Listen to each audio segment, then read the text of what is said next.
the Gospel of this servant who was asked to keep vigil falls well on this feast of St. Bruno, who did that very thing.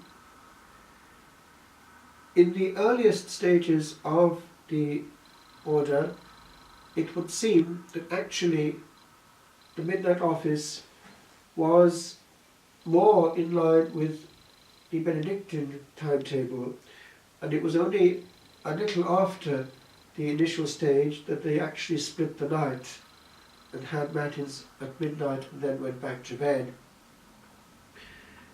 I remember in formation the novice master, who was a holy man, getting us to understand the importance of the night vigil, and we were also given to understand how we were part of a great relay. As one sees in an Olympic relay, the baton being passed from one to the other, so over the mystical body the torch was being passed. The Carmelites, the nuns, had an ancient tradition for some reason of having vigils anticipated, so they would be the first. Then they'd be going to bed and we would take over. The long office, of course, it would start in the cell with matins of Our Lady, and then the office itself in choir fully sung. And the only order actually in the church that maintained the complete singing of every word in the midnight office, as the 1347 bubonic plague decimated the cloisters of Europe and made it impossible for the others to carry on that very heavy burden of 2 or 3 hours of chant at night. The Carthusians alone withstood that and maintained that to this day. The result being that it's actually quite precious as regards the heritage of the maintaining of the melodies, because it's a very rich midnight office. You're handling very often 12 fully sung lessons with 12 fully sung, complete, long responses, lasting a long time each one, and therefore all the psalms as well, 6 for each nocturne. We're talking about, therefore, about 18 altogether, and all of them fully sung with antiphon before and after. The result being that even before Lauds starts, it starts after a pause when the lay brothers go out, there's a long, long time taking place, and then it starts again with Lauds, which can actually be solemn with incense. That would go on for another long, long time, each word fully sung. And then one would start again after getting back to one's cell with the Lauds of Our Lady. All that to say that it was therefore a very long vigil, and it might be pretty cold as well, and you might hear the brethren warming up before going back to bed by sawing wood, anything to move. But it was a very mystic moment. And then we'd handed on this torch to who was next. It was the Trappists, and France was full of Trappists. There were 16 male traps and 13 female ones in the country, plus 1 or 2 non-reformed ones, one of which is very important, Les Reims, and they founded also Senonc.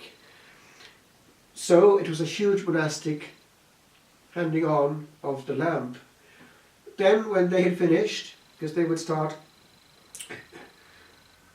around 3:30, getting about 3:15, the Benedictines would take over.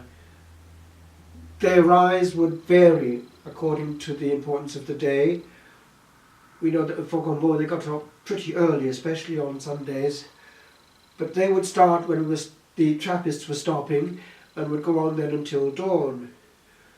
And I remember at Faucombeau, when we used to be sent to preach and things, the way in which the dawn was celebrated was quite moving, because the big church bell would ring to announce the beginning of the day.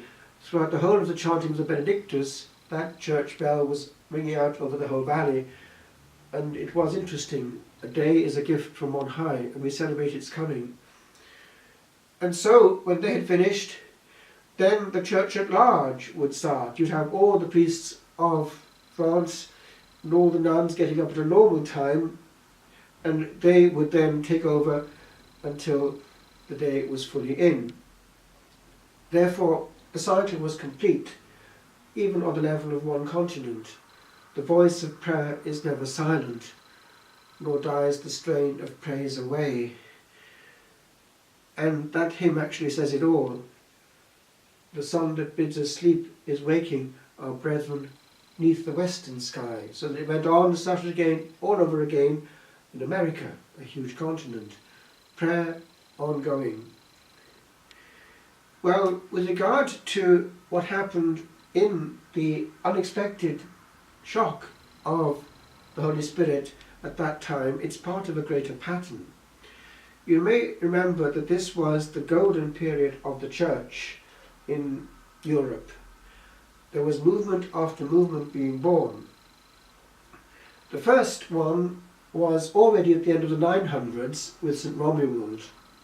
He also was moved powerfully by the Holy Spirit to intuit the importance of utter and complete solitude, but shared. So he founded eventually Camaldoli, still there to this day, and they had that double portion. You could start in the cenobium and you could go to solitude, and you could go within solitude to reclusion.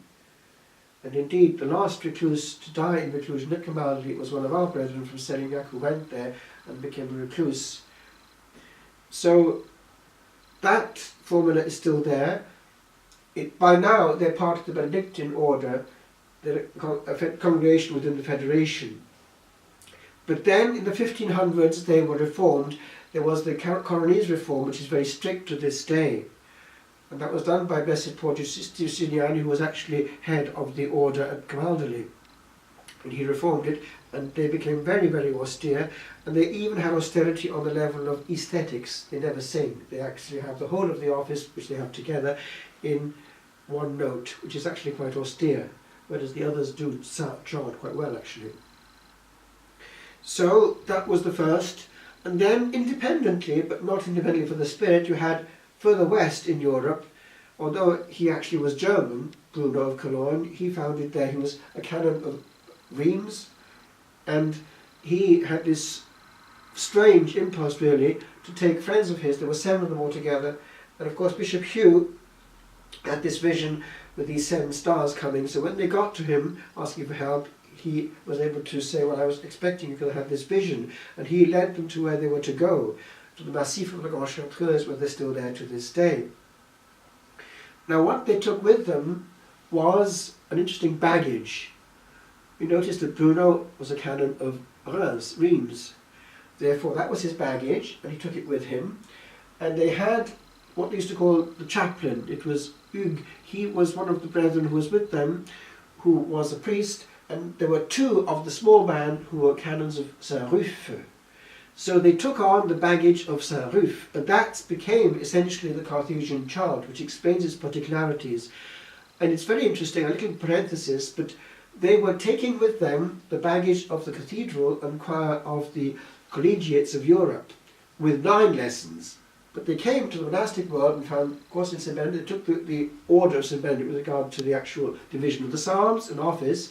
They had to have an extra psalm each time. They have it's with 12 and not 9 in the monastic one. So they had to add on an extra one. And you see in the books how they've done it. They fished around. You're always fishing in the last bit for somewhere in another part of the repertoire. That's how they did it. So they took on the canonical chanting of the office, and they are referred to as les chanoines du désert, the canons of the desert. Notice that bit. The others who are in parallel are the Camaldolis, and because of their accent on solitude, they were noted precisely for not that bit, not the liturgy, but the other bit, the absolute of solitude, the desert, coming from the east. So I close that parenthesis, but it explains the origins to this day of the very liturgical life the Carthusians have, whereas the others don't. They sing it in one note. Then what happened was, very soon afterwards, a whole wave of reform on two levels.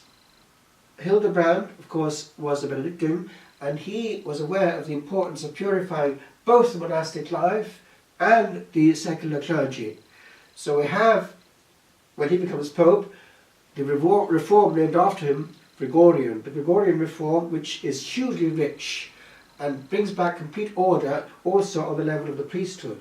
And that was very important. You couldn't have people being more or less elastic on questions of celibacy.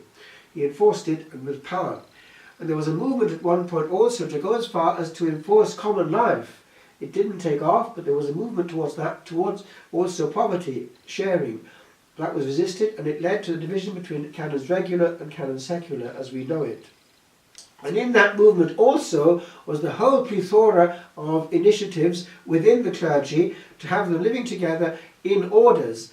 Premonstratensians were born at that time, 1121 on Christmas Day, and we have also all the other movements of canons regular in that, which explains how not long afterwards we have the other stage of those who are influenced by them, Dominicans, who keep a lot of their things, choir, habit, rule even of St. Augustine, that of the canons regular, and the Franciscans, who are a bit more open with regard to enclosure and going around without even the structure of the office sung together. It's very simple, their office.